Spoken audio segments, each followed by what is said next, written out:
Recording in progress. Udah bisa mulai kali ya? Ya, oke. Selamat malam Om Tante semua ya, yang di gereja maupun yang pemirsa di TV ya. Ya. Ini kan siarannya live nih ya. Selamat datang di acara pemahaman Alkitab kita yang hari ini akan dibawakan oleh Pendeta Vita. Hari ini temanya itu adalah apa tuh tadi ya? Tentang penginjilan murid-murid pertama ya.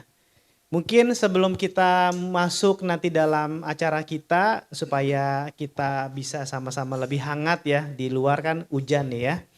Sambil menunggu siapa tahu masih ada yang mau datang lagi ke gereja, kita bisa nyanyi satu lagu dari PKJ 179. Saya nyalain dulu nih.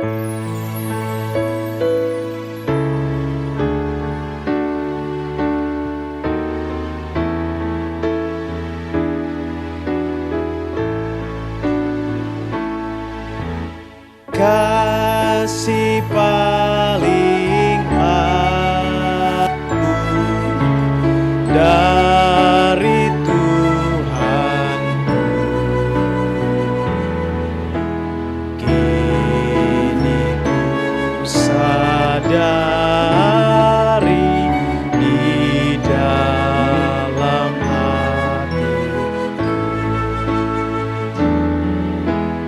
Yesus Maha Kasih dan Maha Kudus, korbankan dirinya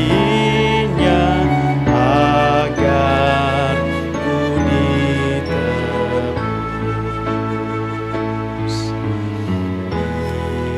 Dia menaklukkan maut dan dosaku.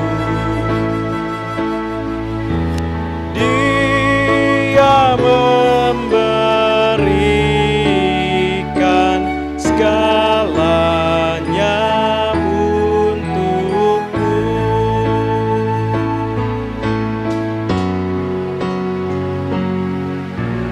Ini kan ku ingat selama hidupku, takkan ku lupakan sepanjang umurku.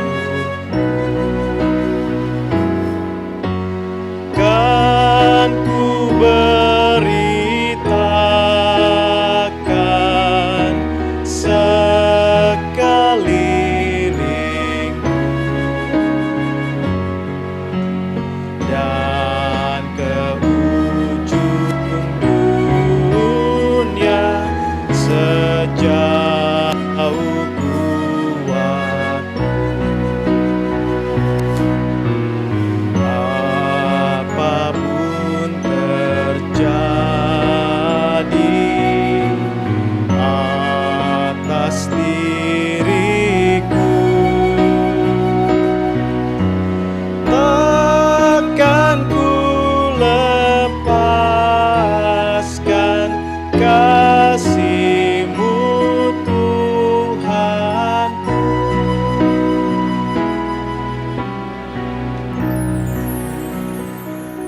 Mari sama-sama kita bersatu dalam doa. Bapa yang makasih, terima kasih pada malam hari ini kami semua Bapa boleh berkumpul di dalam tempat ini, di dalam ruangan Zoom ini. Kami bersama-sama Tuhan ingin merenungkan firman Tuhan. Kami ingin mendiskusikan firman Tuhan. Kami ingin belajar firman Tuhan. Kiranya Tuhan yang mau membimbing kami semua, memberkati kami semua, memberikan kami akal, budi, jiwa, roh yang baik, yang mau belajar dan terus mencari akan kebenaran firman Tuhan. Kami juga berdoa untuk Pendeta Novita yang akan membawakan acara ini Tuhan. Kiranya Tuhan yang mau menguduskan, memberkati, memberikan hikmat kepada Pendeta Novita agar kami semua dapat belajar firman Tuhan pada malam hari ini. Kami serahkan juga seluruh jemaat kami semua yang masih dalam perjalanan menuju tempat ini maupun yang masih dalam perjalanan pulang dari pekerjaannya masing-masing. Tuhan yang mau tibakan dengan selamat sehingga kami semua juga boleh belajar bersama firman Tuhan. Kami serahkan acara ini ke dalam tangan Tuhan saja, Tuhanlah yang beracara. Dalam nama Tuhan Yesus Kristus kami berdoa ucap syukur, amin.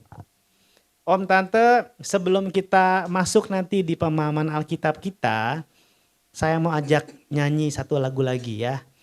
Judulnya Aku Percaya. Supaya kita percaya dan mau menjadi murid yang pertama.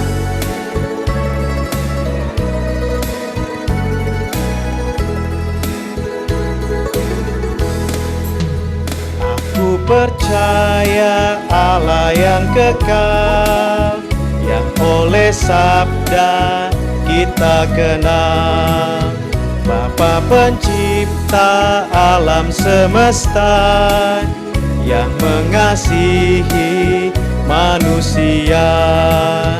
Aku percaya putra tunggalnya yang disalibkan di Golgota, yang dari kubur bangkit dan menang, naik ke sorga dalam terang. Aku percaya pada Roh Kudus yang mendiami kita terus. Aku percaya gereja yang esa, ku jadi suci di dalamnya. Saya mengundang Bu Nov.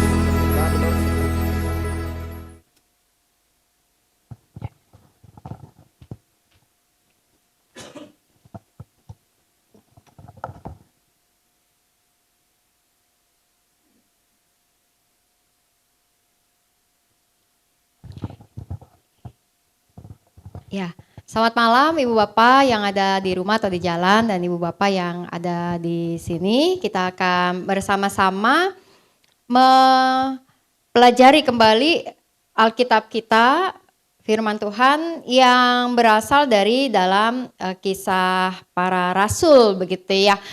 Nah, tadi Pak Adrian bilang bahwa waktu mau mengajak nyanyi gitu ya, supaya kita percaya gitu ya.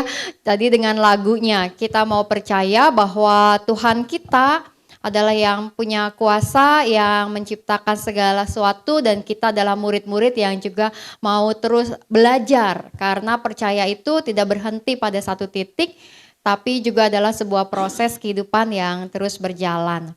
Nah, malam hari ini yang akan kita bahas adalah dalam kisah para rasul, pasalnya yang ketiga sampai pasalnya yang ke-12. Ibu Bapak ada yang udah baca ngomong-ngomong nih?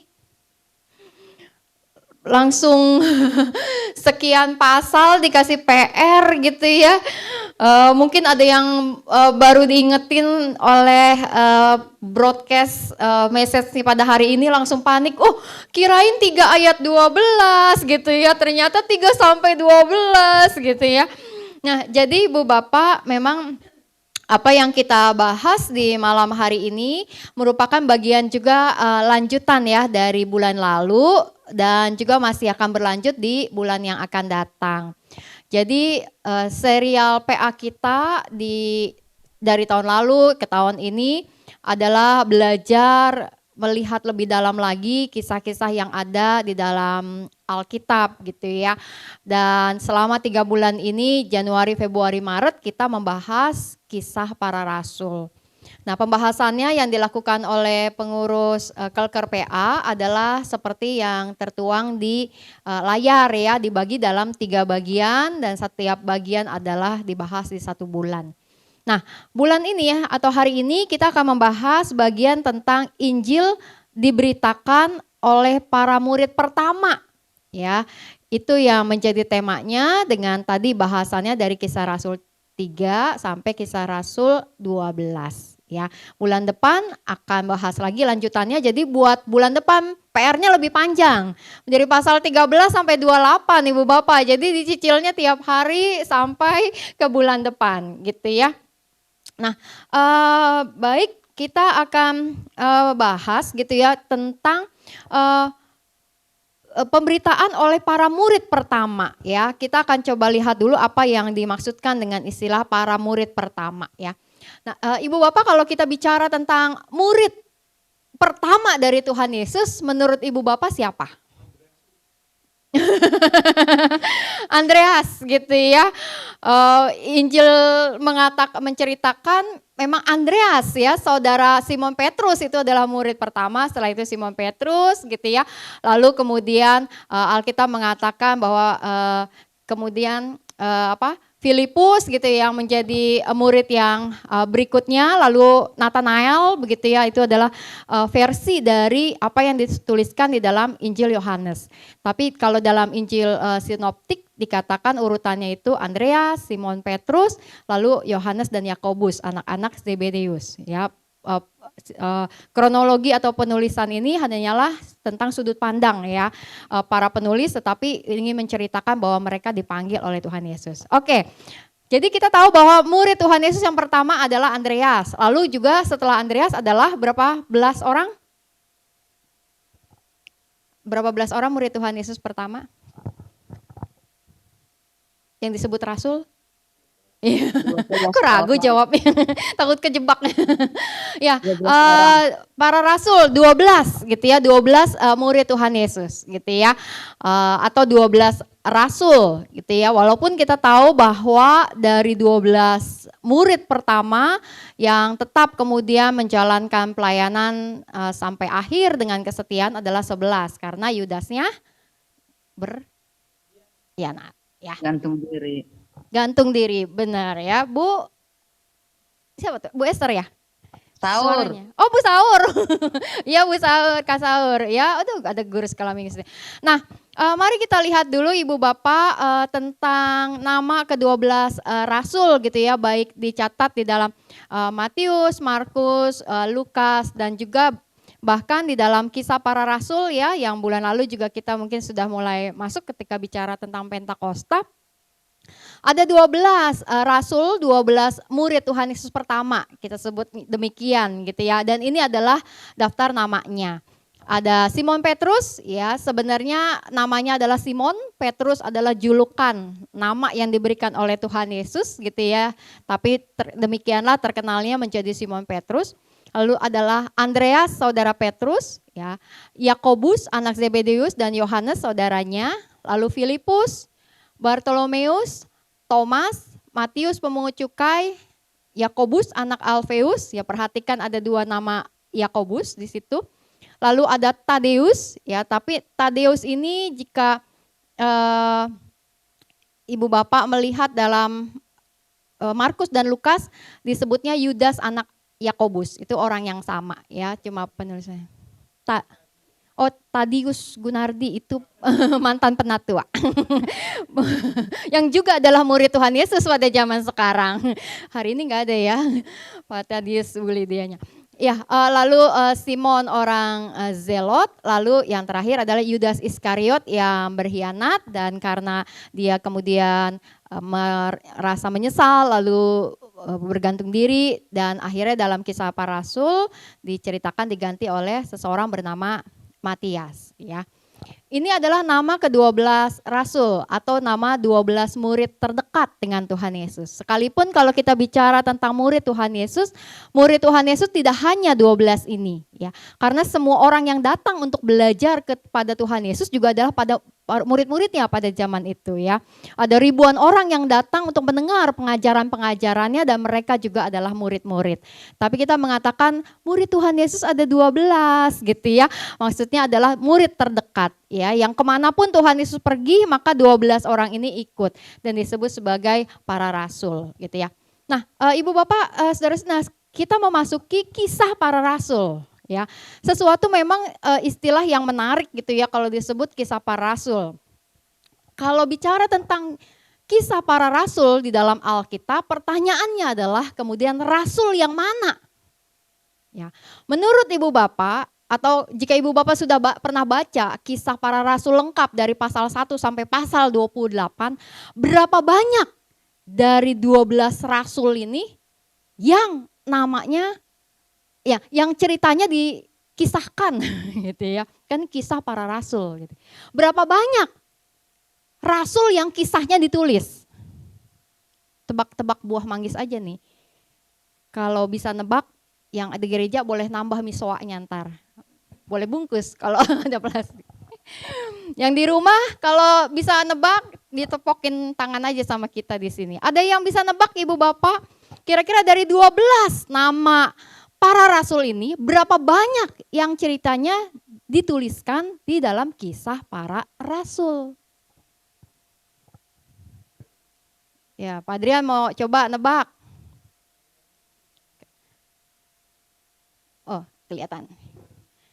Kayaknya cuma 4. Siapa tuh Pak? Matius, Tebak-tebak Markus, aja Lukas, nih. Ya, Yohanes. Pak Adrian jawab Yohanes, Matius, Yakobus, Lukas. Petrus. Ya, itu 4 tebakannya Pak Adrian. Baik, di Zoom ada yang mau nebak? Tadi ada suara-suara. Siapa yang mau menebak? Tadi suara siapa ya? 4 juga, Matius, Markus, Lukas, Yohanes. Matius, Markus, Lukas, Yohanes. Bu Ilan ya? Bu Andriat. Iya, Bu Andriati, ya Bu Andriati, ya. Ya kurang pas Bu, karena yang Ibu sebutkan itu adalah para penulis Injil ya, tapi bukan murid Tuhan Yesus gitu ya. Dari Matius, Markus, Lukas dan Yohanes gitu ya, yang bisa dikatakan menulis yang menulis Matius, Markus, Lukas, Yohanes yang bisa dikatakan murid Tuhan Yesus gitu ya. Para penafsir mengatakan cuma Matius gitu ya. Itu pun para penafsir sampai sekarang masih kontroversi karena apakah betul Matius si pemungut cukai itu yang menulis Injil Matius gitu ya. Markus sendiri bukan ditulis oleh murid Tuhan Yesus gitu ya. Dia adalah Markus yang disebut oleh Paulus beberapa kali dalam suratnya. Lalu Lukas sendiri adalah sama dengan penulis kisah para rasul, adalah seorang tabib dan tidak mengenal Tuhan Yesus sendiri. Ketika Tuhan Yesus mengajar, dia tahu dari Paulus, nanti kita akan lihat. Lalu Yohanes gitu ya. Yohanes memang penafsir mengatakan ini adalah Yohanes saudaranya Yakobus, Yohanes anak Zebedeus ya. Penafsir mengatakan begitu. Dan menariknya di dalam Injil Yohanes, nama Yohanes itu sendiri nggak dituliskan. Tapi ketika Alkitab Injil Yohanes bercerita tentang seorang murid yang dekat dengan Tuhan Yesus, sebutannya murid yang dikasihinya, gitu ya. Sehingga penafsir mengatakan bahwa Yohanes ini orangnya rendah hati. Jadi dia tidak ingin namanya itu dikenal, dia menulis murid yang dikasihi gitu ya sebenarnya, tapi dia yang menuliskan. Jadi ya itu Matius dan Yohanes gitu ya, walaupun tadi Matius masih ada kontroversi dari para ahli gitu tentang apakah memang 12 murid ini ada yang menulis menulis Injil ya. Maka ya Matius dalam kontroversinya dan Yohanes itu ya. Walaupun dikatakan bahwa ya Yohanesnya mungkin bukan juga Yohanes anak Zebedeus ya. Mungkin menarik juga kalau tema PA-nya ngebahas siapa penulis Injil gitu ya. Oke. Baik, baik kembali ke tebak-tebakan tadi ya. Bu Dia. Filipus, ya Filipus, ya. 1. Oh, selain yang disebutin Pak Adrian ditambah Petrus pasti gitu ya. Tambah Filipus. Oke, baik. Ya. Bartolomeus.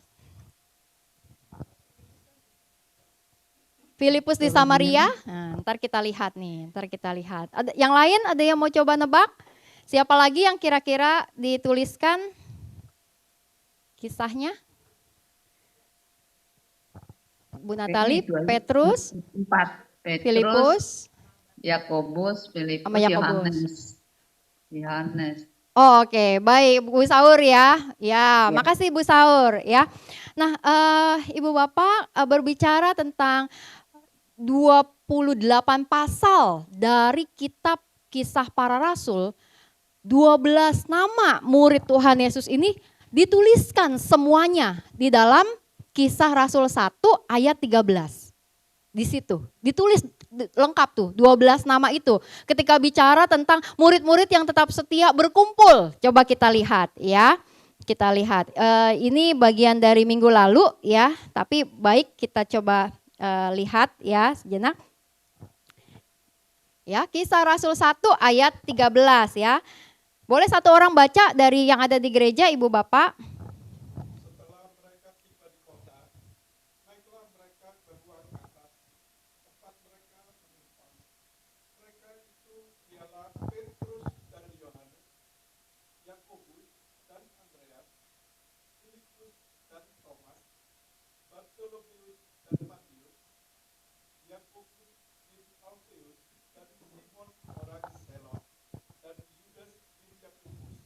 Ya, baik, terima kasih Pak Ayub. Oh, saya ralat ya Ibu Bapak, bukan 12 nama, 11 ya, karena Yudasnya udah nggak ada ya. Jadi ini bercerita tentang murid-murid yang tetap setia begitu ya, tetap berkumpul menantikan janji pencurahan Roh Kudus. Maka ada 11 murid ya yang dituliskan.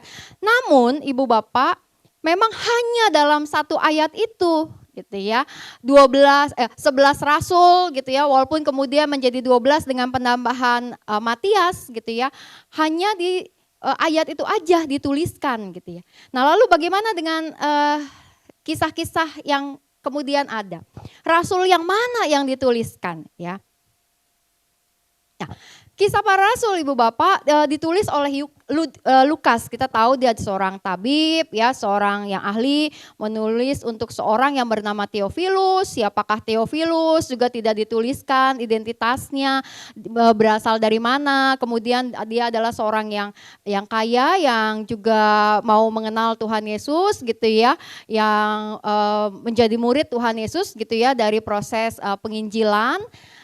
Namun siapakah Theophilus dan siapakah Lukas secara lengkapnya tidak dituliskan banyak begitu ya. Yang pasti bahwa Lukas seorang tabib, dia adalah seorang non-Yahudi gitu ya, yang menjadi Kristen bukan langsung jadi murid Tuhan Yesus, Lukas ini ya. Lukas itu dekat dengan Paulus. Kita buka ayatnya Ibu Bapak dari 2 Timotius pasalnya yang keempat, ayat yang ke-11. 2 Timotius 4 ayat yang ke-11. Yang dari Zoom ada yang mau buka dan membaca? Jika ada silahkan yang dari Zoom mungkin. Dari 2 Timotius pasalnya yang keempat, ayatnya yang ke-11. Ya. Oke, saya baca Bu. Baik Bu Saur. 2 Timotius 4. Aku itu suaranya ya? Ya betul Bu Saur, silahkan. Oke, sebentar ya. 2 Timotius 4 ayat 11. Hanya Lukas yang tinggal dengan aku. Jemputlah Markus dan bawalah ia kemari karena pelayanannya penting bagiku. Ya, baik, terima kasih Bu Saur ya. Di situ dituliskan oleh Rasul Paulus ya dalam 2 Timotius ini seorang yang bernama Lukas begitu ya. Dan kemudian para penafsir Alkitab melihat bahwa ini adalah Lukas yang memang kemungkinan besarnya menjadi penulis Kisah Para Rasul dan penulis Injil Lukas. Bahwa Lukas ini bukan saksi mata cerita tentang Tuhan Yesus. Ya, tapi dia mendengar dari pengajaran kekristenan yang saat itu sudah beredar dari orang-orang percaya dan khususnya dari Paulus yang saat itu sudah menjadi rasul. Dia mendengar banyak hal dari Paulus, dari orang-orang Kristen awal dan kemudian menuliskan Injil Lukas dan Kisah Para Rasul. Ya, di dalam beberapa ayat di Kisah Para Rasul itu ada beberapa kali tertulis kami, ya, kalimatnya begitu. Ketika kami berlayar. Nah, jadi bahwa Lukas ini menjadi saksi mata perjalanan Paulus, sebagian perjalanan Paulus, tapi bukan saksi mata kehidupan Tuhan Yesus gitu ya. Nah, ya Pak Ayub. Bu Saur. Gimana Bu?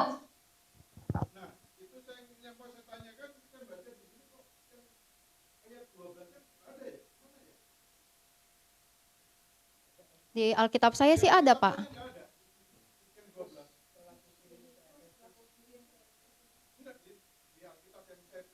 Mm-mm. Ayatnya hilang di cetakan Alkitab Bapak. Widih. Aduh. Coba ah. Oh iya. Jika engkau kemari. Waduh, ada yang menarik nih. Alkitab versi apa nih Pak? Ayo. Ya, ada ayat yang bisa kehilang.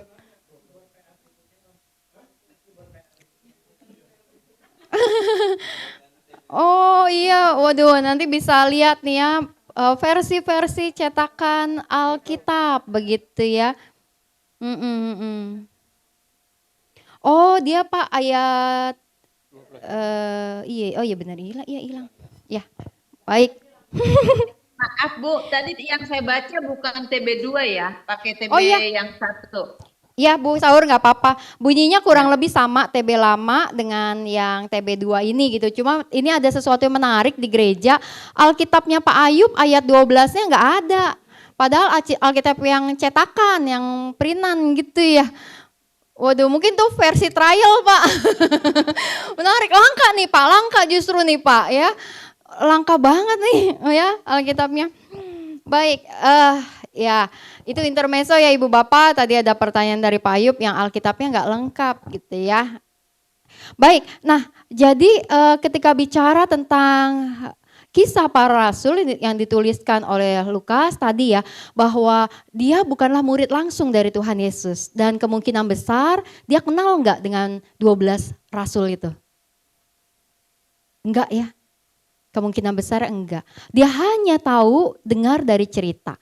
Atau mungkin dalam pertemuan jemaat awal pada waktu itu ya. Atau mungkin juga ketika Petrus berkhotbah di mana dan sebagainya. Tapi pun ketika dia menulis tentang Petrus gitu ya. Dia menulis cara gaya bahasanya bukan sebagai saksi mata tentang apa yang Petrus lakukan ya. Nah, karena itu ketika bicara tentang rasul yang mana yang dituliskan gitu ya. Nah sebagai sebuah lanjutan dari Injil Lukas yang bicara tentang banyak hal yang Tuhan Yesus sudah sampaikan dan lakukan. Tentang intinya adalah bagaimana belas kasih Allah di dalam kehidupan manusia gitu ya yang membawa keselamatan. Maka kemudian kepada Theophilus penulis Injil ini, penulis kisah para rasul menuliskan tentang apa yang terjadi dengan ajaran dari Yesus. Maka yang dia mau sampaikan di dalam penulisan kisah para rasul bukanlah tentang kronologi kehidupan 12 rasul selanjutnya. Bukanlah tentang apa yang terjadi dengan para murid Tuhan Yesus. Tapi yang menjadi pola pikir penulisannya adalah apa yang selanjutnya terjadi dengan cerita, dengan iman, dengan perjalanan pengajaran yang sudah Yesus Kristus lakukan gitu ya. Nah karenanya kalau kita melihat kisah-kisah dari para rasul hanya ada 3 murid. Petrus, Yohanes, dan Yakobus yang ceritanya dikisahkan. Itu pun Yakobus hanya dikisahkan cuma beberapa ayat ketika penulis kisah para rasul sedang memberikan sebuah gambaran mengenai tantangan bagi Petrus. Dikatakan Yakobus pada waktu itu juga baru dibunuh oleh Herodes. Herodes yang dimaksud adalah Herodes Agripa I, cucu dari Herodes Agung ya. Hanya sebatas itu gitu ya, Yakobus itu gitu ya. Namun kalau untuk Petrus dan Yohanes beberapa kali diceritakan tentang perjalanan mereka bersama. Selebihnya gitu ya, kan dari 12 murid, 1 meninggal ya Yudas, jadi 11. Jadi dari 11 cuma 3 yang dituliskan kisahnya. 8 yang lain hanya ada namanya tadi di Kisah Rasul 1 ayat 13 di bagian itu. Nah, jadi kalau bicara tentang rasul yang mana sebenarnya kisah para rasul ini gitu ya. Dari ayat-ayat yang ada begitu ya, kita bahas malam ini pasal 3 sampai 12 ya. Tapi kalau kita lihat Ibu Bapak dari dalam Kisah Para Rasul, Alkitab Kisah Para Rasul itu justru berbicara banyak tentang rasul yang ke-13. Siapa rasul ke-13? Paulus ya. Paulus disebut sebagai rasul ke-13 ya. Kita lihat dari Kisah Rasul pasal 9 ya. Itu mulai pertobatan Saulus menjadi Paulus. Sebelumnya ada cerita tentang Paulus yang melakukan penganiayaan ya. Kisah Para Rasul ada berapa pasal Ibu Bapak? 28 ya, 28. Dari 28 pasal itu gitu ya, dari pasal 1 sampai pasal yang ke-8 itu bicara tentang bagaimana perjalanan sejarah gereja mula-mula begitu ya, bersama dengan ajaran Tuhan Yesus yang mulai berkembang. Lalu sejak pasal 9 itu sudah kental sekali yang diceritakan adalah Rasul Paulus. Karena itu pernah ada seorang penafsir Alkitab yang mengatakan sebenarnya kalau ngomongin nama kitab, Kisah Para Rasul, ini kurang pas nih, harusnya kisah Rasul Paulus dari 28 pasal gitu ya. Itu dari pasal 8, pasal 9 pertobatannya sampai pasal 28 ngomonginnya Paulus gitu ya. Dari 12 rasul, 11 rasul murid Tuhan Yesus yang lain cuma 3 yang disebut, itu juga gak banyak begitu ya. Namun begitulah gitu ya, kita mengatakannya di dalam bahasa Indonesia ini adalah Kisah Para Rasul. Ya, berbicara tentang intinya bukan soal rasulnya, tapi soal tadi apa yang kemudian terjadi dengan ajaran yang sudah Yesus lakukan. Ya, nah bicara tentang apa yang terjadi, maka bicara tentang penyebaran. Ini ada peta Ibu Bapak, semoga kelihatan petanya. Ini adalah peta perjalanan pertama murid-murid Yesus, demikian namanya gitu ya. Perjalanan pertama ya, jadi ketika kekristenan mulai tersebar ya mulai dari Yerusalem. Seperti itu sampai kemudian zaman ketika awal pelayanan Rasul Paulus ya. Peta perjalanan kedua Rasul Paulus ada kalau nggak salah petanya dari versi Sabda, saya nggak tahu, saya belum cek nih. Kalau Alkitab TB2 petanya lengkap gak ya? Oh enggak, ya sama aja. Ya. Nah, jadi enggak terlalu jelas ya warnanya ya. Yang di sini ya, jelas ya. Jadi berbicara tentang penyebaran gitu ya, yang dimulai dari Yerusalem gitu ya.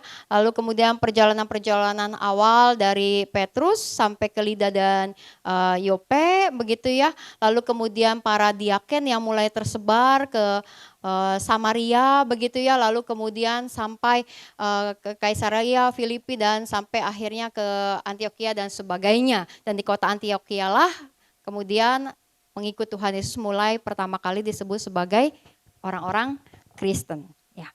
Nah, karena itu ketika bicara tentang Kisah Para Rasul, rasul yang mana begitu ya?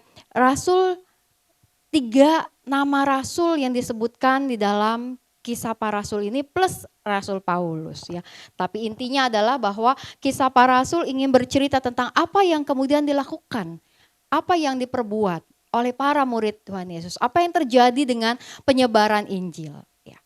Dan untuk malam ini bagian kita pasal 3 sampai pasal 12, Ibu Bapak saya akan membagi ke dalam 3 topik pembahasan ya untuk 3 sampai 12 ini.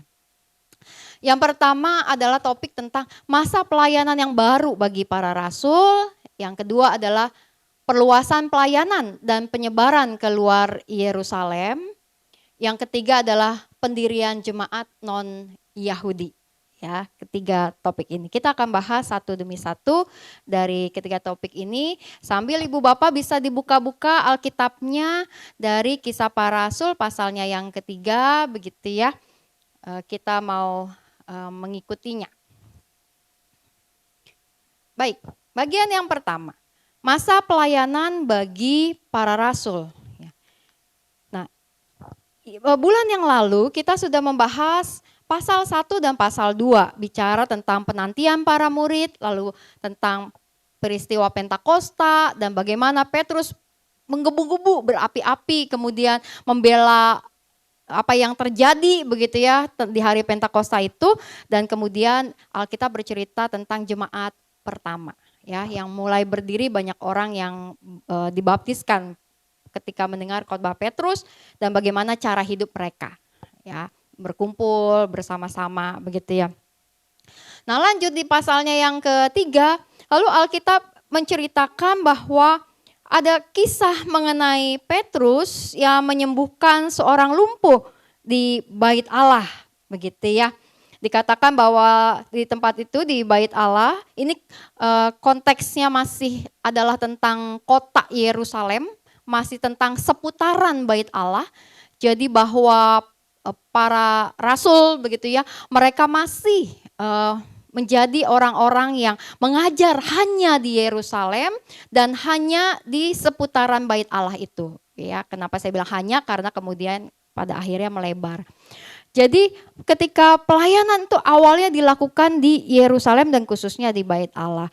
Di dalam pasalnya yang ketiga ayat 1 sampai 10 Alkitab bercerita Petrus menyembuhkan orang lumpuh saat itu di gerbang indah bait Allah. Dengan kalimat yang terkenal, emas dan perak tidak ada padaku, tapi apa yang ada padaku akan kuberikan kepadamu. Dan kemudian Petrus menyembuhkan orang tersebut gitu ya. Petrus didampingi Yohanes pada saat itu ya. Jadi Petrus dan Yohanes seringkali diceritakan pergi bersama. Bercerita tentang apa yang dilakukan. Dan ini adalah kemudian menjadi mukjizat pertama yang diceritakan secara lengkap di dalam kisah para rasul ya. Sebelumnya di dalam kisah para rasul 2 gitu ya, disebutkan bahwa ada banyak mukjizat di dalam cara hidup jemaat yang berkumpul bersama, saling berbagi dan banyak mukjizat dan pengajaran, tapi tidak dijelaskan apa mukjizatnya. Penyembuhan orang lumpuh ini adalah mukjizat pertama yang dituliskan begitu ya, setelah gambaran awal begitu ya, setelah itu Pentakosta begitu ya, sebagai mukjizat kuasa Roh Kudus yang tercurah. Nah, lalu setelah itu begitu ya, Petrus berkhotbah gitu ya di Serambi Salomo pada waktu itu, lalu kemudian menjelaskan apa yang terjadi dengan orang lumpuh itu begitu ya, dan di situ kemudian kerumunan orang-orang yang mulai tidak suka gitu ya, para imam-imam, para pengawal bait Allah pada waktu itu mulai terganggu dengan apa yang siapa nih? Petrus menyembuhkan, terus mengajar sesuatu begitu ya. Mulailah kemudian Alkitab bercerita gitu ya, Lukas penulis kisah para rasul mulai bercerita bahwa kalau awalnya gitu ya, bahwa dengan peristiwa Pentakosta yang spektakuler luar biasa, kemudian terjadi sesuatu yang bombastis, tiba-tiba ribuan orang dibaptis dan mereka hidup bersekutu dan sebagainya. Mulailah penulis kemudian bercerita tentang tantangan yang dialami oleh para rasul, khususnya Petrus dan Yohanes pada waktu itu dalam pelayanan di seputaran bait Allah di Yerusalem. Sampai kemudian mereka dibawa ke mahkamah agama, mereka ditahan gitu ya, mereka disidang begitu ya, sampai 2 kali begitu ya, mereka ditangkap begitu ya. Tapi juga kemudian bahwa mereka bisa dibebaskan begitu ya. Mereka bisa dibebaskan karena tidak mendapati kesalahan apapun pada Petrus dan Yohanes gitu ya.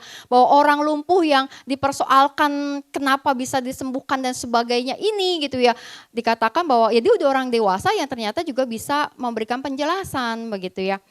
Dan kemudian Alkitab mencatat ya, Lukas mencatat dalam kisah para rasul ada sebuah kuasa doa. Ya, di dalam tantangan yang terjadi, tantangan yang dihadapi Petrus dan Yohanes, tapi ada doa dari jemaat.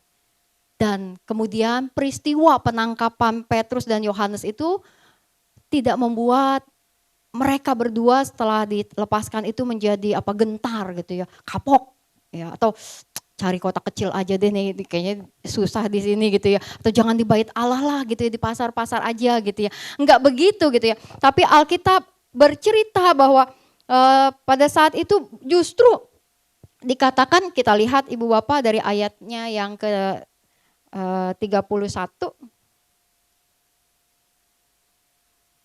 Dari ayat yang ke-31 Alkitab berkata ya, ketika mereka sedang berdoa, goyanglah tempat mereka berkumpul itu dan mereka semua dipenuhi dengan Roh Kudus. Lalu mereka memberitakan firman Allah dengan berani. Di tengah-tengah tantangan yang dilakukan oleh Petrus dan Yohanes dengan ancaman yang mulai terjadi, mulai ada nih penahanan. Ya, mulai ada kemudian interogasi, mulai ada ketidaksukaan dari para pemimpin-pemimpin Yahudi saat itu.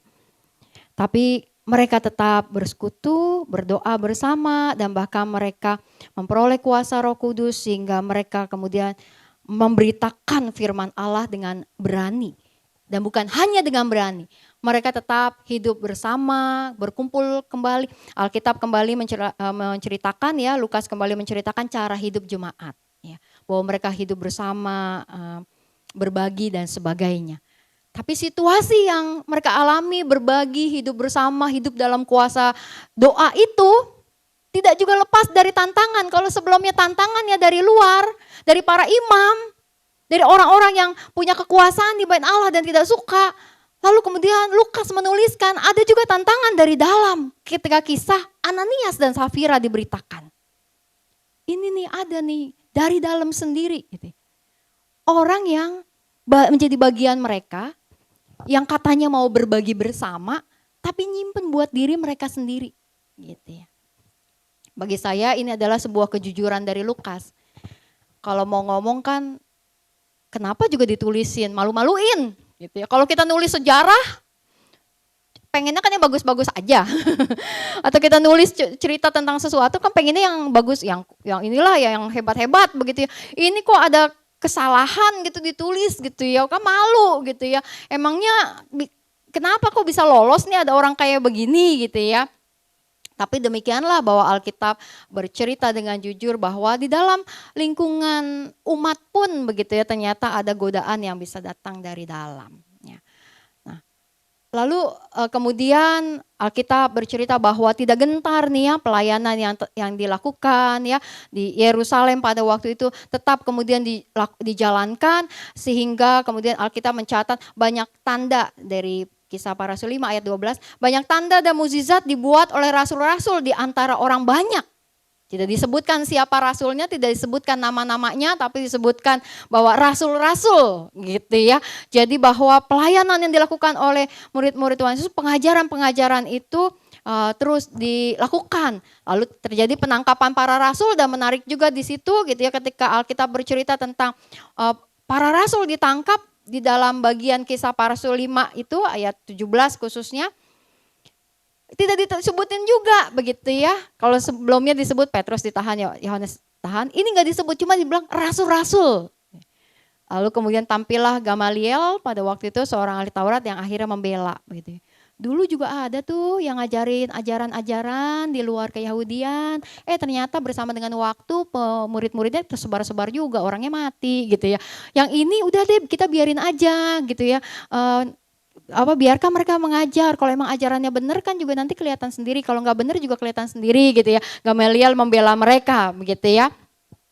Nah, dengan apa yang terjadi gitu ya, Ibu Bapak Saudara-saudari, mulai kemudian ada satu hal positif dari kalangan ya orang-orang Farisi pada waktu itu, imam-imam yang mulai melihat bahwa apa yang dilakukan dengan penyebaran ajaran ini ternyata mendatangkan sesuatu yang baik ya. Jadi bahwa ketika bicara tentang apa yang terjadi dengan pengajaran Tuhan Yesus gitu ya, para murid melakukan pengajaran-pengajaran mereka, dan tantangan-tantangan itu ada dari luar maupun dari dalam, tapi mereka tidak gentar, mereka terus melakukan apa yang mereka lakukan untuk membuat pengajaran itu semakin tersebar. Dan itu menjadi bagian masa pelayanan yang baru di Yerusalem yang dilakukan oleh para rasul ya. Nah, tapi kemudian apa yang terjadi? adalah semakin banyak orang yang menjadi percaya. Semakin banyak orang yang mau memegang pengajaran Tuhan Yesus, semakin banyak orang yang mau dibaptis, semakin banyak orang yang mau menjadi murid Tuhan Yesus. Ya. Berita firman semakin tersebar ke banyak tempat dan pelayanan-pelayanan dilakukan sampai kita tahu di dalam Kisah Para Rasul pasalnya yang ke-6 tentang 7 orang yang dipilih untuk melayani orang miskin. Ya. Karena pelayanan itu sudah semakin besar, semakin tersebar, bukan hanya mengajar-mengajar, tetapi juga pelayanan diakonia juga dilakukan. Yang menolong mereka yang sakit gitu ya, menolong mereka yang membutuhkan. Bukan hanya Tuhan Yesus yang bagi-bagi makanan gitu ya. Para rasul melakukan pelayanan-pelayanan diakonia pada waktu itu ya. Tentu tidak seperti Tuhan Yesus mengubah 5 roti jadi buat ribuan orang dan sebagainya. Tapi bahwa ada pelayanan-pelayanan diakonia yang dilakukan, dan Kisah Rasul menceritakan bahwa pelayannya kurang sehingga dibutuhkan kemudian para diaken dan dipilihlah 7 orang. Ya. Dan diceritakan tentang ini adalah tenaga-tenaga baru. Orang-orang baru yang memang dipilih dengan sebuah doa di mana mereka adalah juga orang-orang yang berkualitas untuk membuat kekristenan bisa berkembang. Ya. Dipilih orang-orang yang setia dari awal. Sudah mengikuti Tuhan Yesus, tahu ajaran Tuhan Yesus, tahu cerita-cerita Tuhan Yesus. Nah, disinilah tadi kalau Bu Dian bilang Filipus. Nah, Filipus yang dicatat kemudian di dalam Kisah Rasul bukan Filipus murid Tuhan Yesus yang 12. Tapi Filipus yang adalah diaken dari 7, betul ya. Coba kita lihat ya Ibu Bapak dari ayatnya yang kelima. Ya, Kisah Rasul 6 ayatnya yang kelima ya. Nah, disebut di situ mereka saya baca TB2 ya, mungkin agak beda dengan Ibu Bapak yang TB lama. Usul itu diterima baik oleh seluruh jemaat. Mereka memilih Stefanus, seorang yang penuh iman dan Roh Kudus, dan Filipus, Prokorus, Nikanor, Timon, Parmenas, dan Nikolaus, seorang penganut agama Yahudi dari Antioquia. Ya. Nah, Ibu Bapak, mulailah kemudian dilakukan perluasan pelayanan. Bahwa ada orang-orang yang dipilih dan dipercaya untuk melayani pada waktu itu. Dan kemudian Alkitab bercerita dari 7 itu ada martir yang pertama, yaitu Stefanus. Betul ya, Stefanus. Ya. Dan kemudian juga Kisah Rasul bicara tentang dari 7 yang dipilih ini bukan KW-KW nih ya dipilihnya. Mereka orang berkualitas, pelayanannya juga berkualitas sampai Stefanus membela iman mati jadi martir. Dan kemudian bercerita tentang apa yang terjadi dengan penganiayaan di Yerusalem. Ya. Bahwa kalau tadinya pelayanan murid Tuhan Yesus itu di Yerusalem, khususnya di lingkungan Bait Allah begitu ya. Pelayanannya di situ melayani orang-orang yang sakit, mereka para rasul itu mengajar dan sebagainya begitu ya. Dan pelayanan itu mulai berkembang, ada diaken-diaken, tapi kemudian dengan semakin kuatnya, semakin banyaknya orang-orang yang percaya, tantangan itu juga semakin besar. Penganiayaan mulai terjadi kemudian di Yerusalem. Ya. Dan karena penganiayaan itu terjadi sampai Stefanus akhirnya mati begitu ya, dihukum mati pada waktu itu, dan kemudian Alkitab mulai bercerita tentang Saulus yang mulai hadir, maka Alkitab juga bercerita bahwa karena peristiwa itu dalam Kisah Para Rasul, Ibu Bapak, maka kemudian orang-orang percaya, para rasul, murid-murid, para pengikut, ya, orang-orang yang beriman kepada Tuhan Yesus gitu ya. Mereka itu tersebar. Kita lihat dari Kisah Rasul 8 ayatnya yang keempat. Alkitab bilang di TB2, mereka yang tersebar itu menjelajahi seluruh negeri itu sambil memberitakan Injil. Ya. Karena di kota Yerusalem penganiayaan terhadap orang-orang yang mengikut Tuhan Yesus itu makin gencar. Sampai Stefanus dihukum mati, Saulus kemudian hadir gitu ya. Maka kemudian orang-orang yang percaya pada Tuhan Yesus tersebar, mereka diaspora istilahnya, pergi, ngungsi gitu ya, ke berbagai kota-kota yang lain, tersebar ke banyak tempat.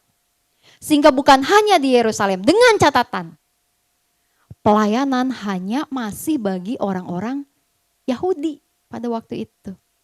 tempatnya tidak lagi di Yerusalem, tempatnya tersebar ke banyak daerah, tetapi tetap pelayanan bagi orang-orang Yahudi. Yang dilakukan dan diajar oleh para rasul yang tersebar maupun juga murid-murid yang percaya, para diaken dan sebagainya adalah orang-orang Yahudi yang diceritakan. Mesiasnya udah ada, sudah lahir, bahkan mati di atas kayu salib menebus kita. Mesiasnya ada, namanya Yesus, gitu ya. Nah, termasuk kemudian pelayanan dari Filipus ya. Kita mengenal kisah Filipus, percakapannya dengan sida-sida dari Ethiopia, betul ya, kisah di Ethiopia. Ya. Nah, lalu kemudian bicara tentang perluasan pelayanan ini gitu ya, terjadi sebuah situasi yang berubah begitu ya. Saulus gitu ya, orang yang punya surat dan kuasa untuk menindas kekristenan pada waktu itu gitu ya. Akhirnya dia sendiri mengalami perjumpaan dengan Tuhan Yesus dan bertobat ya. Lalu kemudian berjumpa dengan Ananias yang mengajar dan menjelaskan tentang siapa Yesus Kristus gitu ya. Dan kemudian terjadi pertemuan antara Saulus dengan murid-murid yang lain gitu ya, saudara-saudara yang ada di Yerusalem pada waktu itu. Nah, Ibu Bapak, di dalam bagian yang kedua ini gitu ya, kalau yang pertama tadi kita lihat masa pelayanan yang baru bagi para rasul di Yerusalem gitu ya. Lalu bagian yang kedua ini kita melihat bahwa pelayanan di Yerusalem kemudian menjadi menyebar ke luar Yerusalem gitu ya, ke tempat-tempat yang berbeda-beda, tapi tadi masih tetap pelayanan kepada orang-orang Yahudi. Tapi memang orang Yahudi udah keturunan Yunani, orang Yahudi keturunan mana begitu ya. Orang-orang Yahudi yang diaspora yang tidak lagi berada di Yerusalem. Nah, kemudian Alkitab Lukas menceritakan pergeseran pelayanan ya. Bahwa kalau tadinya para rasul dan murid-murid, para diaken ini melayani adalah untuk orang-orang Yahudi yang mau percaya sama Tuhan Yesus gitu ya. Tapi kemudian ada terjadi sebuah panggilan yang berbeda yang diberikan melalui Petrus gitu ya. Petrus yang diceritakan melakukan mukjizat di Lida dan Yope pada waktu itu ya. Lalu kemudian bicara tentang Petrus yang membaptiskan Kornelius. Dan ini adalah baptisan orang non-Yahudi pertama di dalam kisah para rasul. Bahwa pelayanan yang dilakukan oleh para murid, para orang-orang Kristen pada waktu itu, pemimpin-pemimpin jemaat awal pada waktu itu tidak lagi bicara tentang pelayanan bagi orang-orang Yahudi. Pesan kabar keselamatan yang universal itu dibuka luas ketika Petrus melakukan baptisan bagi Kornelius. Dan itu ribut tuh. Karena itu baru pertama kali gitu ya. Itu orang dari luar gitu. Kenapa Petrus? Petrus kan sampai di sidang ya. Kalau kita baca gitu ya dari dalam kisah para rasul pasalnya yang ke-10 sampai 9 ayat 3 sampai 11 sampai 18 gitu ya. Di kisah para rasul 11. Nah, itu ya. Petrus mempertanggungjawabkan baptisan Kornelius di Yerusalem. Ya, jadi Petrus itu di sidang, menarik nih ya. Petrus itu kan batu karang kata engkau adalah batu karang kunci gitu ya.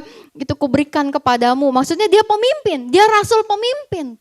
Tapi rasul pemimpin ini dipertanyakan oleh orang yang lain, rasul-rasul yang lain. Gitu. Ini apa-apaan nih? Kok ngebaptisin Kornelius? Itu kita nggak boleh tuh bergaul sama orang berdosa kayak begitu gitu. Tapi Petrus melihat bahwa yang saya lakukan ini adalah karena memang apa yang juga Tuhan kasih melalui penglihatan, melalui mimpi dari Petrus. Ingat ya mimpinya ada hewan-hewan yang najis gitu yang diturunkan dari langit gitu ya.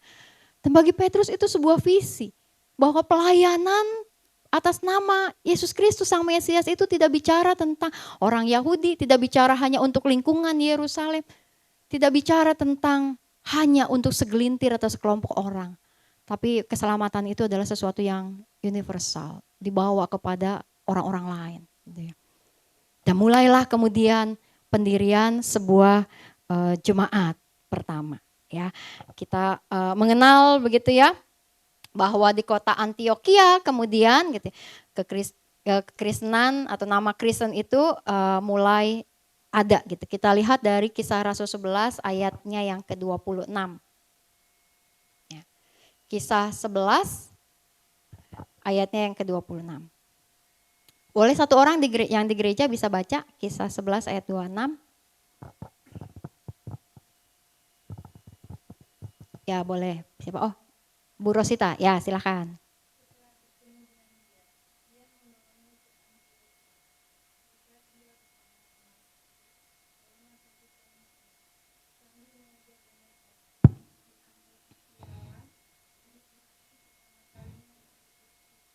Baik, terima kasih Bu Rosita. Ya, di sini Lukas menuliskan bahwa di kota Antioquia, murid-murid itu untuk pertama kalinya disebut Kristen. Dan sebutan itu pada waktu itu sebenarnya ejekan. Ya, Kristen itu mereka yang menjadi pengikut si Kristus, Kristus yang mati itu gitu ya, bahwa mereka menjadi pengikut Kristus yang katanya pahlawan, bahwa mau menyelamatkan tapi mati disalibkan gitu ya. Jadi Kristus no. Jadi waktu awal-awal tuh kayak ngejek tuh. Itu orang yang percaya sama Kristus tuh gitu-gitu ya. Ejekan, tapi akhirnya menjadi satu buah julukan bagi jemaat-jemaat yang mengikut jalan Tuhan. Istilah awalnya gitu ya dalam Kisah Para Rasul, mereka yang mengikut jalan Tuhan. Ya akhirnya menjadi orang-orang Kristen, sebutan Kristen, pengikut Kristus itu mulai dilakukan. Dan di Antioquia ini adalah jemaat Kristen pertama yang non-Yahudi di luar wilayah Yudea. Gitu. Bukan lagi wilayah Yerusalem, Israel gitu. Di luar. Ini adalah jemaat pertama. Ya. Setelah itu makin banyak lagi jemaat-jemaat Kristen yang berdiri di berbagai kota-kota begitu yang lain gitu ya. Ketika kekristenan mulai tersebar dan bahkan sampai ke Eropa dan sebagainya begitu ya. Bahwa kekristenan kemudian semakin menyebar, bahwa ada jemaat non-Yahudi yang kemudian mulai berdiri di Antioquia melalui pelayanan oleh Paulus dan Barnabas pada waktu itu. Nah, lalu tadi ya kalau tadi ngomongin Petrus sama Yohanes yang disebut-sebut gitu ya. Yakobusnya di mana? Yakobusnya diceritain tuh di Kisah Para Rasul pasal 12. Tapi ya itu cuma sambil lalu begitu ya. Ketika lagi ngomong Herodes itu mulai makin kejam. Ya, sampai kemudian membunuh Yakobus, saudara Yohanes dengan pedang ya pada waktu itu ya. Dan dengan demikian kalau tadi Stefanus adalah martir Kristen pertama, ya. Stefanus itu martir Kristen pertama, Yakobus adalah martir rasul pertama. Gitu. Dari 12 murid Tuhan Yesus, ya Yudasnya kan mati sendiri, ya bunuh diri. Dari 11 yang tetap setia itu, maka Yakobus martir pertama dari murid Tuhan Yesus. Ya. Dari yang 12 dipanggil oleh Tuhan Yesus sendiri untuk menjadi pengikut dia. Ya.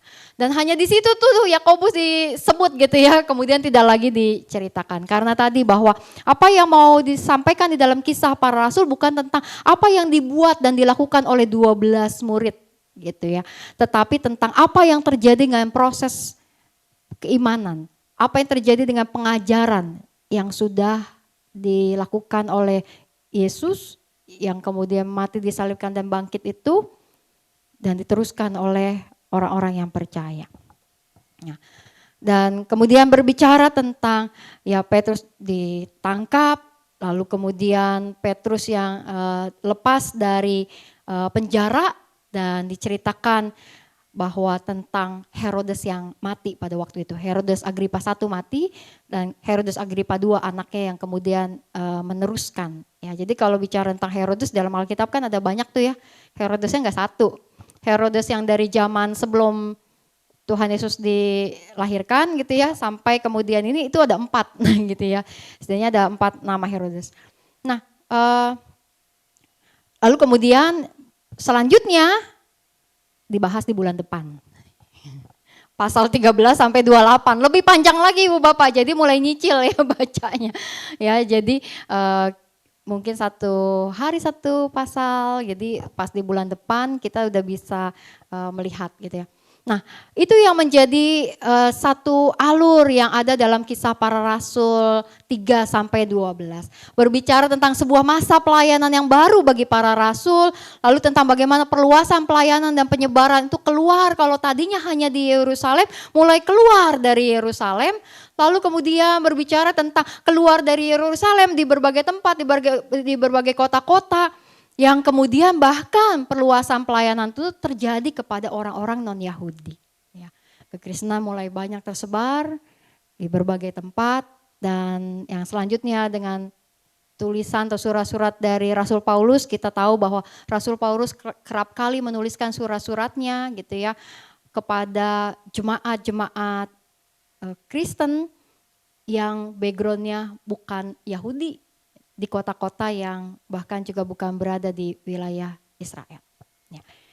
Nah, itu yang menjadi alur atau juga rangkaian kisah yang disajikan oleh Lukas di dalam pasal-pasal yang menjadi bahasan kita di malam hari ini, Ibu Bapak.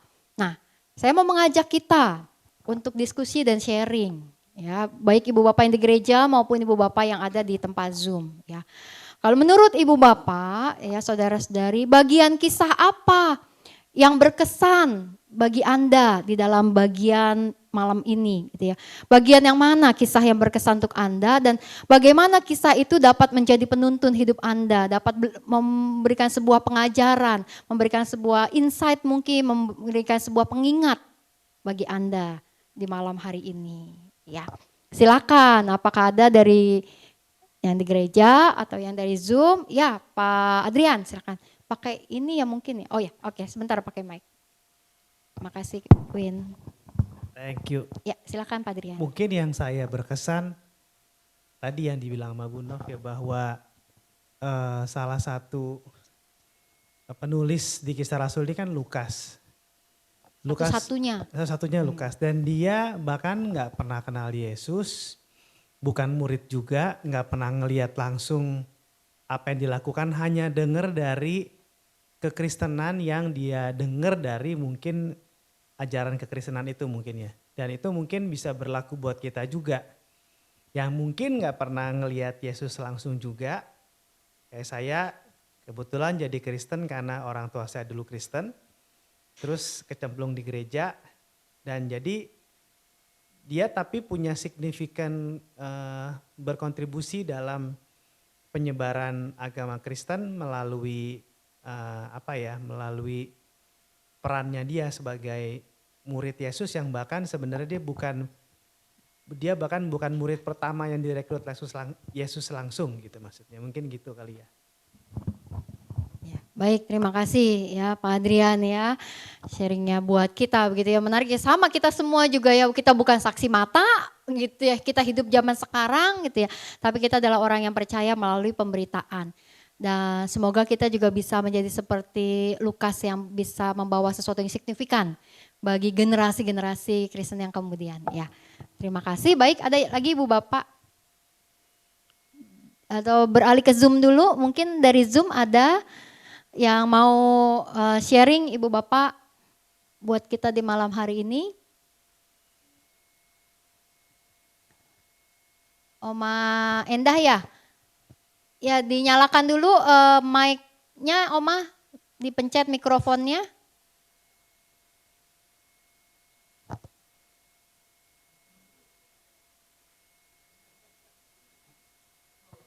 Oke, menunggu Oma Endah masuk kembali, Ibu Bapak. Ya, baik. Kalau gitu dari ruangan gereja ada yang mau sharing kisah mana yang berkesan? Ya, atau yang mungkin Ibu Bapak juga sudah baca di rumah begitu ya, lalu ada hal yang tertarik gitu ya, atau sesuatu yang juga mau disampaikan. Silakan, ada?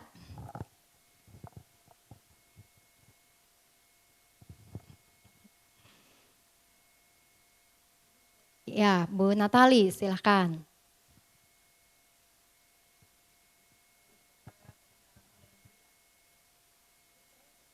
Jadi teringat waktu saya masih remaja, saya bertobat itu ketika di komisi remaja saat itu kasih film tentang orang, saya lupa namanya siapa, tapi itu orang Jepang dia udah Kristen, tapi kan orang Jepang kan nyembahnya matahari ya.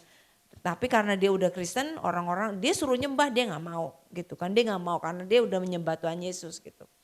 Nah, pada saat itu sampainya akhirnya dia disiksa, di penjara sampai pokoknya dia, nah itu membuat saya oh iya dia aja, pokoknya saya terenyuh gitu dengan kesaksian film itu. Jadi mungkin itu kan kisah-kisah perjalanan penyebaran agama, boleh dibilang agama ya, tentang Tuhan Yesus. Ya, tapi kalau sekarang ini saya lihat khususnya di GKI ya agak kurang ya untuk penginjilan gitu. Kalau di gereja yang saya tahu tuh kayak Stephen Tong, itu dia tuh pemuridannya tuh kencang banget gitu. Setiap kali adanya dia mencoba untuk bawa jiwa gitu. Nah, kalau kita GKI itu, saya ingat Bu Satami gitu. Kita tuh harus lihat-lihat dulu kalau penginjilan gitu kan ya. Jadi ya maksudnya nggak boleh sembarangan lah. Ibu Satami bilang jangan sembarangan. Nanti ya jadi saya terbayang ini.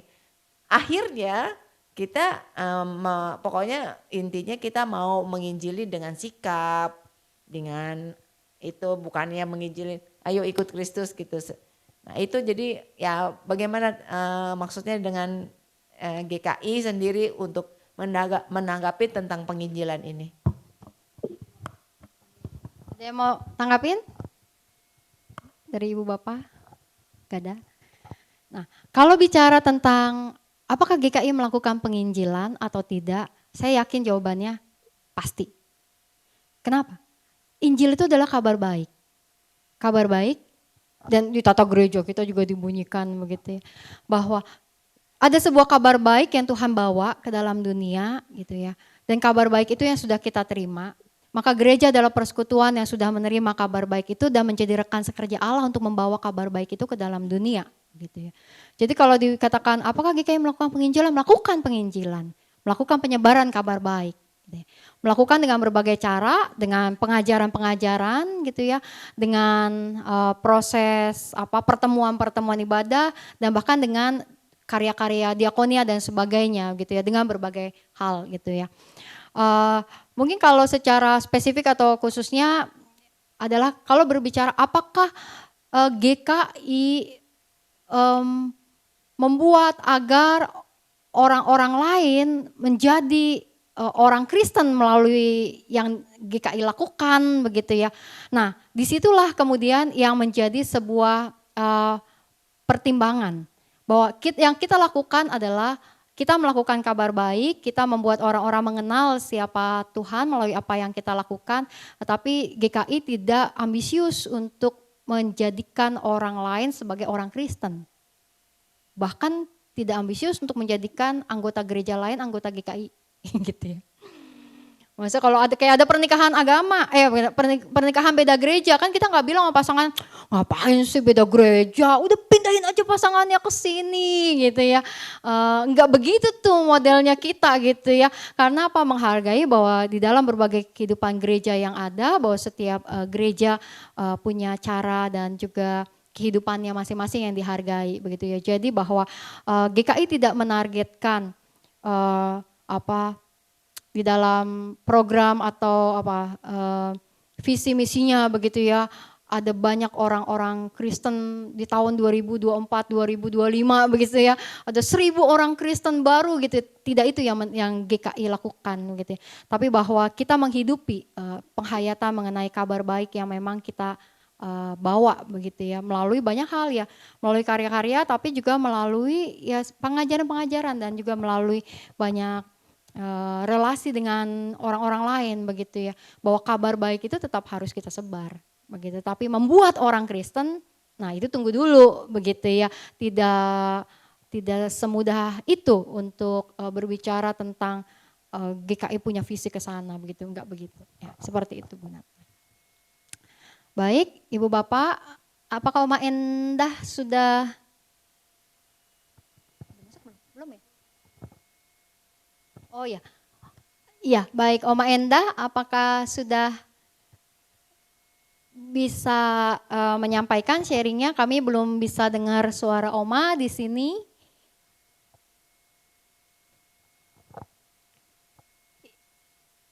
Ya, kalau Oma bisa menghidupkan mikrofonnya sehingga suaranya bisa terdengar di tempat ini ya Oma.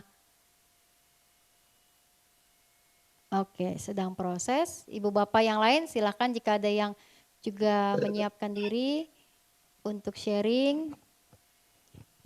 Iya. Dari Pak Teja atau Bu Erna ada? Belum ada.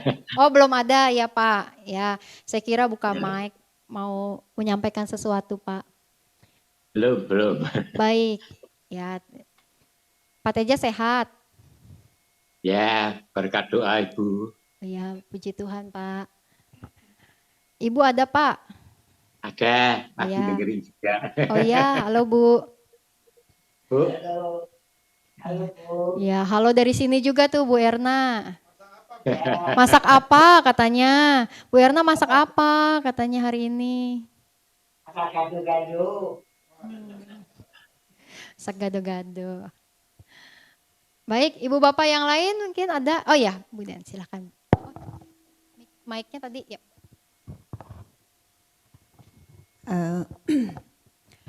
Mungkin kalau GKI memang saya lebih ke lemah lembut gitu ya. Jadi soal penginjilan itu bukan kuantitas kalau saya lihat sih memang. Lebih ke kualitas ya. Jadi maksud saya gini, lebih ke peningkatan mutu masing-masing personal. Jadi makin bertumbuh, itu kan perlu ya. Jadi penginjilan kita itu mungkin melihat cara hidup kita, di mana cara hidup kita sehari-hari itu mengekspresikan Kristus di situ. Saya kira itu juga penginjilan sih, ya kan. Jadi kok orang itu adem ya, gitu kan, tetap beda gitu sih. Kalau saya melihat GKI seperti itu sih. Jadi memang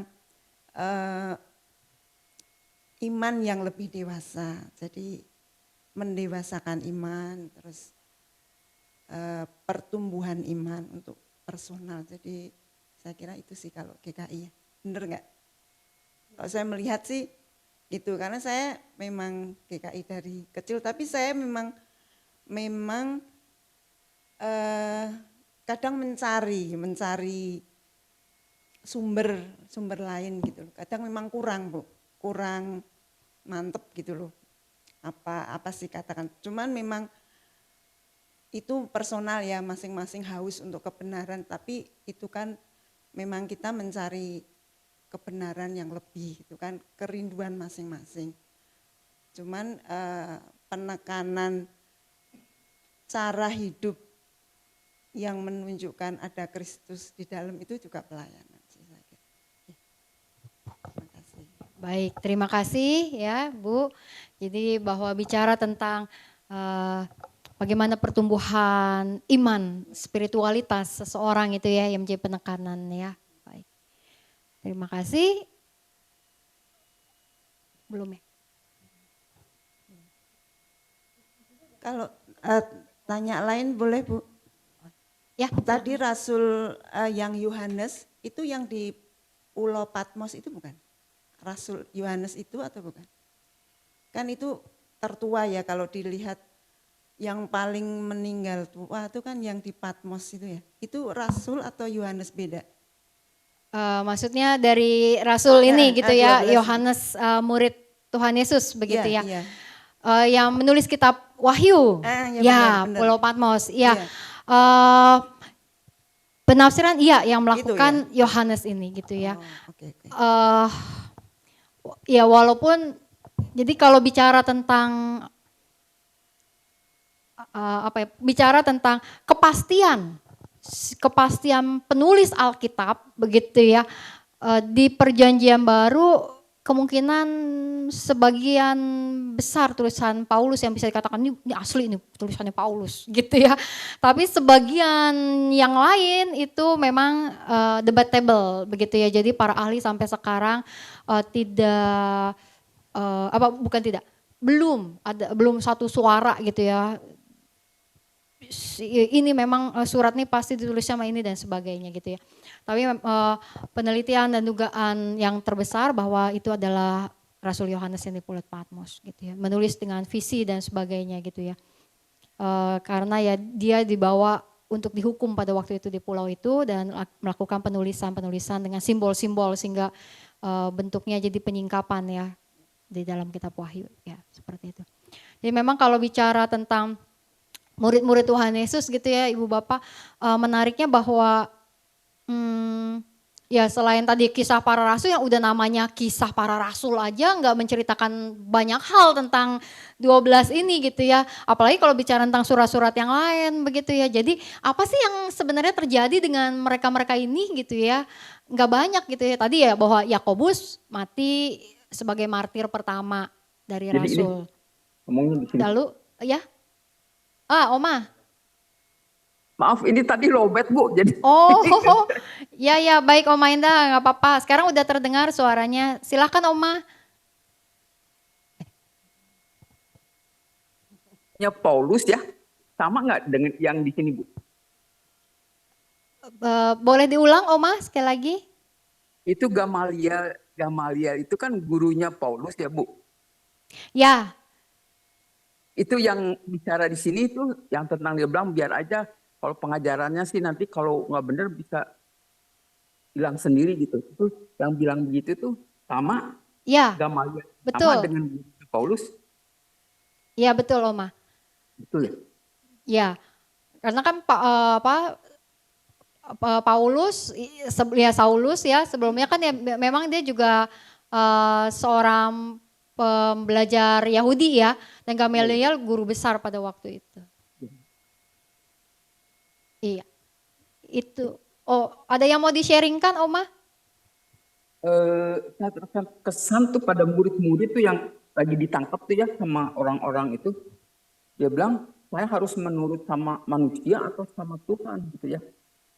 Ya, Jadi di situ mereka berani mengatakan gitu.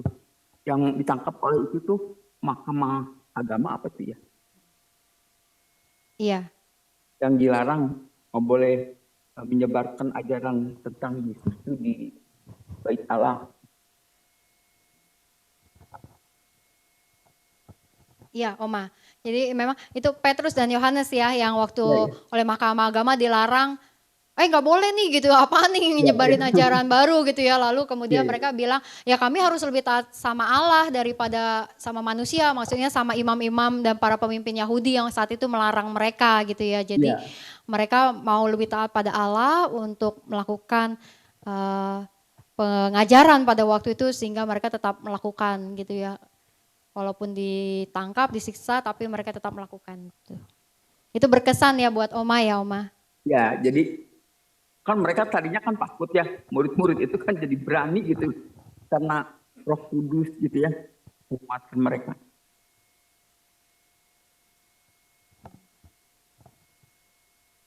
Ya baik, terima kasih Oma. Ya sangat, ini ya, sangat berarti nih sharingnya Oma Indah ya. Kadang-kadang kita jangankan diancam-ancam sama orang lain gitu ya, diiming-iming aja udah kayak iman kita goyah gitu kan gitu ya. Mau ikut iming-iming dari dunia begitu ya. Tadi Bu Natali juga sharing soal kisah di Jepang gitu ya, di tersiksa dan sebagainya, tapi tetap setia gitu ya kepada Tuhan. Baik. Boleh tanya Ibu? Ya, silakan.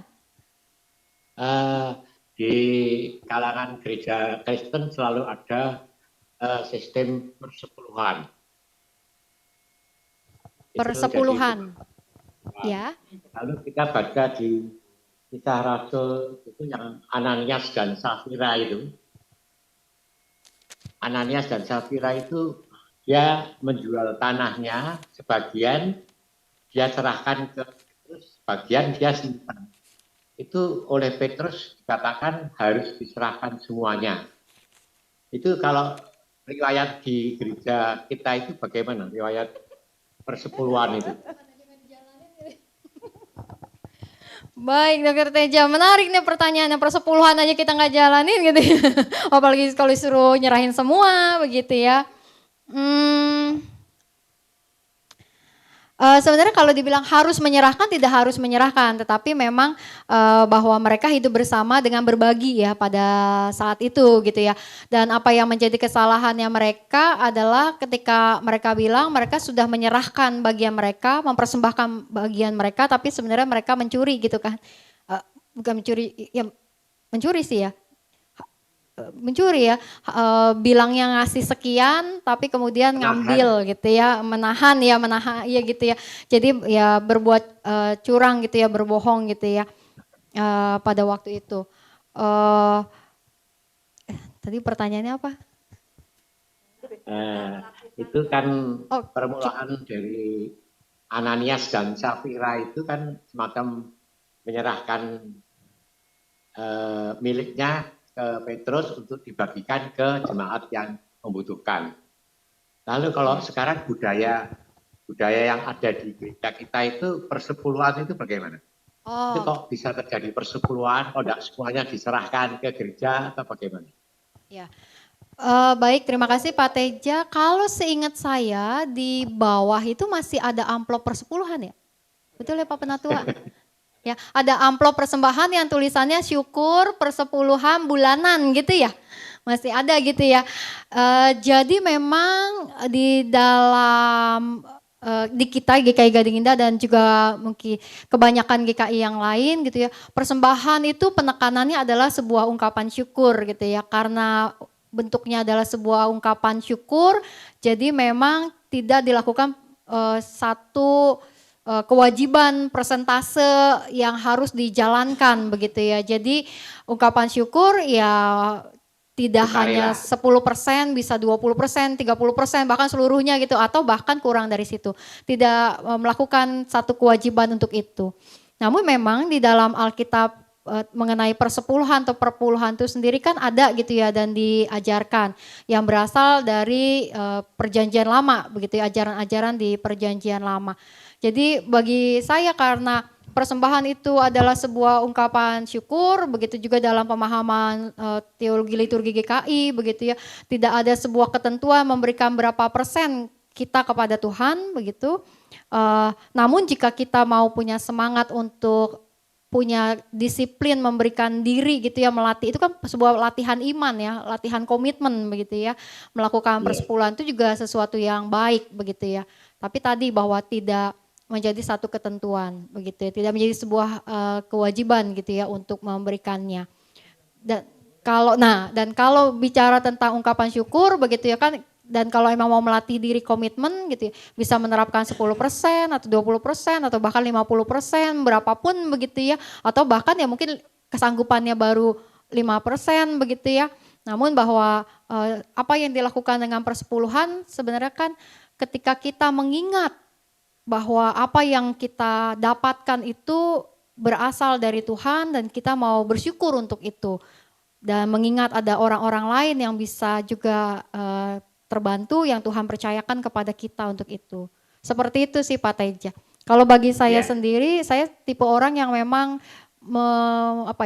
melihat bahwa sebuah latihan dan komitmen iman itu menjadi bagian. Jadi ya mencoba untuk melakukannya dan kadang-kadang ada pengalaman-pengalaman ajaib juga dengan persepuluhan itu gitu ya. Merasa kayak aduh ini kalau dikasih gitu ya gede nih gitu ya. Mulai ngitung-ngitung tapi ketika belajar merelakan begitu ya disitulah namanya latihan imannya gitu. Karena kan udah komitmen. Tapi tadi ya nggak harus 10%, kalau komitmennya Pak Adrian tadi bilang 90% gitu ya, 50% contohnya gitu ya. Atau contohnya berapa persen gitu ya. Yang menjadi penting adalah komitmen kita melakukannya gitu ya. Bahwa kita mau melatih diri bahwa Tuhan aku mau belajar untuk melihat sebuah upaya melatih ya meningkatkan iman kita gitu ya. Seperti itu sifatnya. Ya, Ya terima Pak kasih. Adrian, sharing. Oh ya silakan ada mic. Ya demikian Pak Teja, ya silakan Pak Adrian. Ya, terima kasih. Saya mau sharing mungkin yang nimbrung yang tadi Om Teja. Saya ingat waktu saya masih sekolah minggu ya, mungkin berapa? 35 tahun yang lalu kali ya. Udah tua ya. Saya tuh pernah dikasih renungan harian dari sekolah minggu dulu di Kelapa Sawit. Lalu di halaman paling belakang atau paling depan itu ada kayak kesaksiannya orang namanya Colgate kalau nggak salah. Odol itu loh. Ya tuh saya baca tuh dan itu teringat sampai hari ini saya udah 35 tahun berarti. Bahwa Colgate itu waktu dia masih belum punya Colgate, dia komit untuk kasih persembahan persepuluhan 10%. Dan itu kan dia masih miskin, dia 10%. Pertanyaannya setelah dia udah sekaya punya perusahaan Colgate, ternyata dia ngerasa bahkan orang biasanya jadi nggak rela nih kalau 10% dari 1 triliun kan besar sekali ya. Ternyata Colgate ini malah dia punya tadi yang Bu Navita bilang dia men-challenge. Dia punya apa namanya tadi Bu Navita istilahnya tadi ada pelatih iman. Dia malah melatih iman dia malah dia itu ngasihnya dia bilang saya mau ngasih 90%. Dan ternyata 90%-nya dia itu jadi dia cuma mau pakai untuk diri dan keluarganya cuma 10%. Dan ternyata 10%-nya itu kan dia pemiliknya Colgate. Ya ternyata dan itu waktu saya kecil saya baca tuh cerita itu tuh dan itu cukup membekas tuh. Ternyata bahwa kalau tadi yang Bu Navita bilang bahwa persepuluhan itu adalah latihan iman ya sebenarnya ya. Latihan apa namanya rasa kita providence dari Tuhan ya.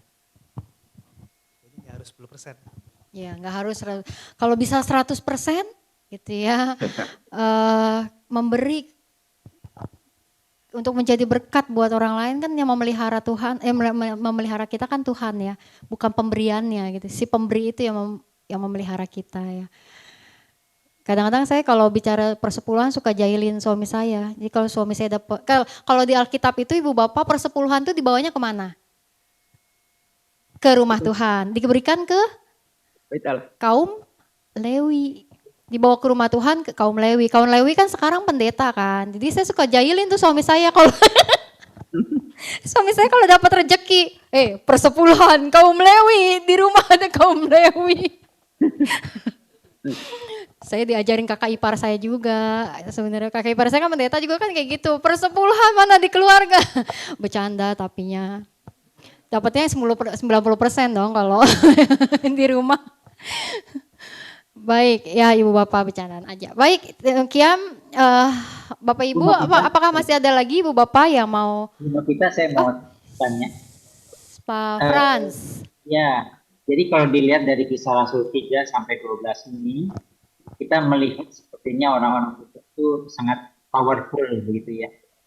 Jadi ketika menghadapi masalah, ketika melakukan segala sesuatunya itu sepertinya punya sesuatu kekuatan yang luar biasa, ya tentunya dari Tuhan. Ya.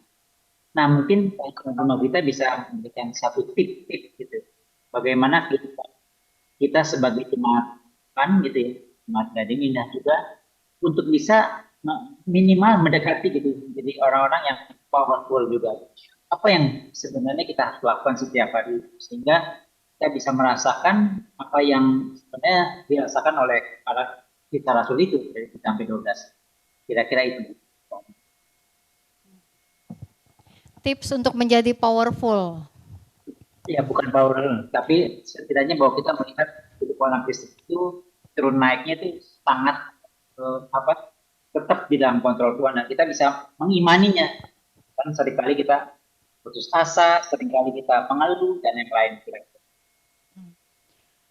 Ya kalau tips yang pribadi buat saya sih, kalau bagi saya bernafas sih Pak. Jadi kalau ngomongin tips kan berarti sesuatu yang saya juga lakukan dan bagi saya itu sesuatu yang terasa ya. Bagi saya ya bernafas. Kalau terkadang misalnya lagi merasa ada satu pergumulan atau sesuatu yang berat, ya kan orang biasanya kalau ini kan kalau misalnya lagi sakit atau apa gitu ya, tarik nafas, lagi panik tarik nafas begitu ya, atau lagi apa sedih nangis, tarik nafas gitu ya.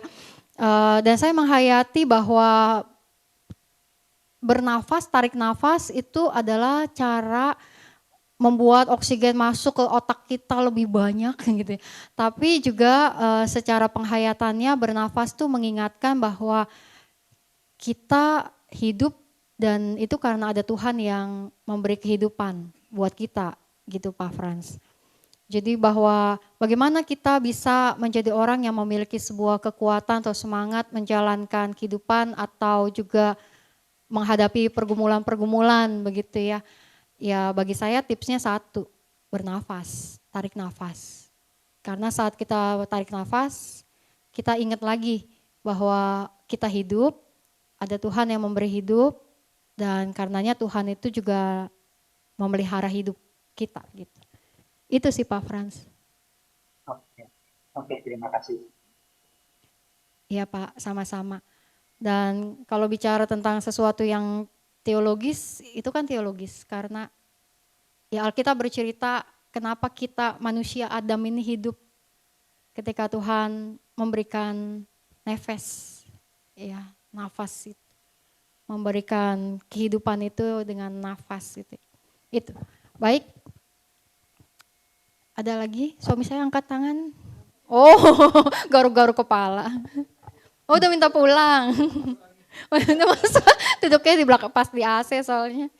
Iya memang AC-nya dingin.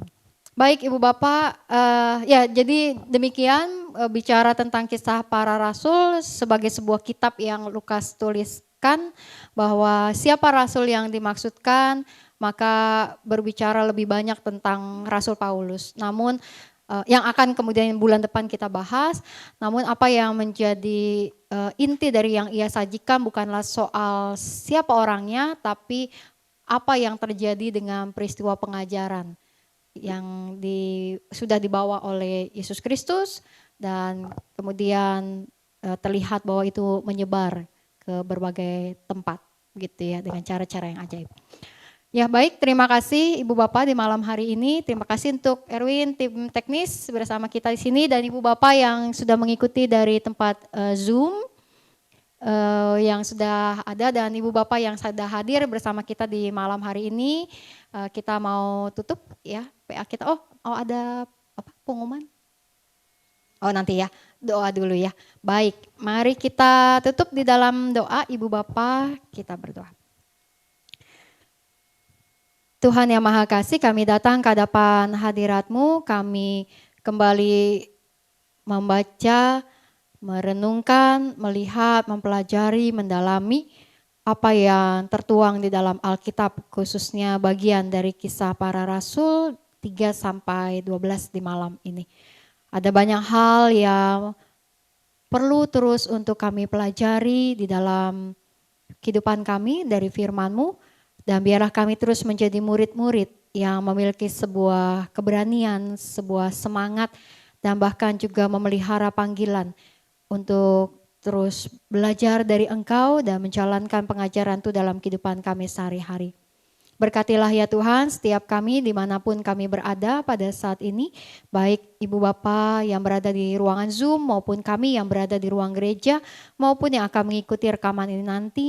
Dan biarlah kiranya Engkau ya Tuhan yang terus juga beserta dengan setiap kami dalam perjalanan kehidupan kami selanjutnya. Biarlah kami menghayati bahwa kami adalah bagian dari gereja-Mu yang terus Engkau jaga dan pelihara dengan kuasa Roh Kudus di dalam seluruh perjalanan abad demi abad, tempat demi tempat. Dan biarlah kami juga terus menghayati bahwa Engkau mempercayakan kami panggilan ini. Dan biarlah kami terus juga membawa kabar baik kepada banyak orang dalam hidup kami. Berkati kami di dalam kehidupan bersama-sama dengan keluarga, teman dan sahabat, di dalam pekerjaan, studi maupun kegiatan keseharian dan waktu istirahat yang kami miliki. Dan Engkau yang juga memberikan jamahan bagi setiap saudara-saudari kami yang bergumul dengan kondisi kesehatan. Tuhan, kami berdoa untuk Kelker PA dalam pelayanan mereka, juga di dalam rangkaian PA selanjutnya di bulan depan. Biarlah kami dapat kembali belajar dari firman-Mu. Kami bawa diri kami ke dalam tangan kasih Tuhan, dalam nama Tuhan Yesus kami berdoa. Amin. Amin. Yang di Zoom. Oke, baik Ibu Bapak, terima kasih malam hari ini, tapi jangan live dulu yang di Zoom. Yang di Zoom boleh buka kameranya Ibu Bapak, buka kamera karena mau foto bersama begitu ya. Oke, baik, silakan dibuka kameranya Ibu Bapak gitu ya. Yang sambil mager-mageran juga nggak apa-apa. Baik, ya halo Bu Lilian, Pak Brian. Dadahnya ke sana. Pak Frans, Bu Andriati, Pak Nyodi. Oh, pengumuman dulu ya, sebelum foto pengumuman dulu sambil nunggu foto, buka kamera.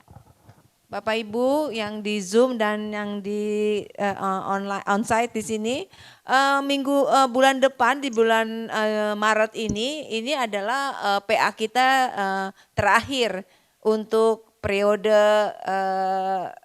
saat ini 2023. Nanti kita akan mulai lagi di bulan April ya Bu? Mei ya? Mei, Maret, April, Mei, di bulan Mei. Karena kan nanti anggaran baru, ada penjelasan yang baru. Jadi bulan depan jangan sampai nggak hadir, karena kita kalau bisa kita bisa datang ke gereja sama-sama.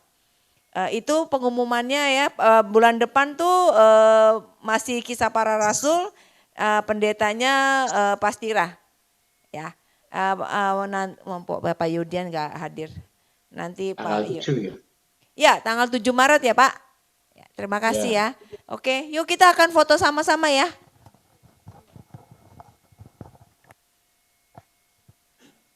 Oh ya, Bapak Ibu kalau ada usulan untuk PA, silakan memberikan usulan di grup kita kan ada kan PA. Nah, diusulin mau bicara tentang apa. Nanti kita coba godok, coba pelajari. Sebenarnya sih kita sudah ada yang mau dibicarakan, tapi kalau misalkan ada usulan-usulan apa yang mau tema-tema apa yang mau di PA-kan. Selama ini kan kita dari kitab ke kitab, apakah memang mau seperti ini terus, apa memang ada masukan-masukan. Itu. Ya Bapak Ibu silakan memberikan usulan. Terima kasih.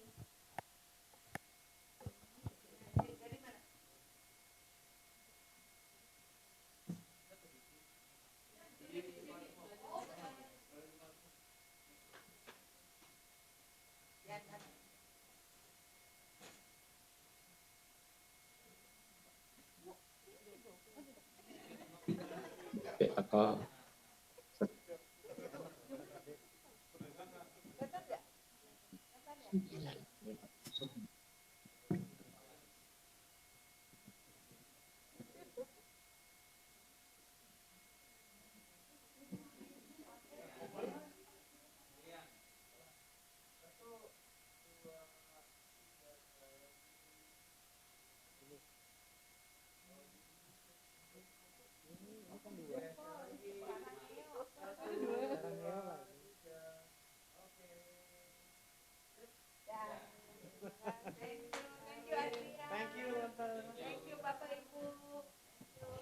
Terima kasih Ibu Bapak. bisa live. Kami akan lanjut dengan makan miso di tempat ini. Bu Teli, Bu Sur, dadah Pak Edi, Wiganda, Bu Herlina, Bu Yulike, bye-bye Bu Yulike, Mama Enda, dadah Pak Nyodi, dadah Pak Brian, dadah. Kasih Bu Ya, Vita. sama-sama. Dadah Bu Erna. Bye-bye.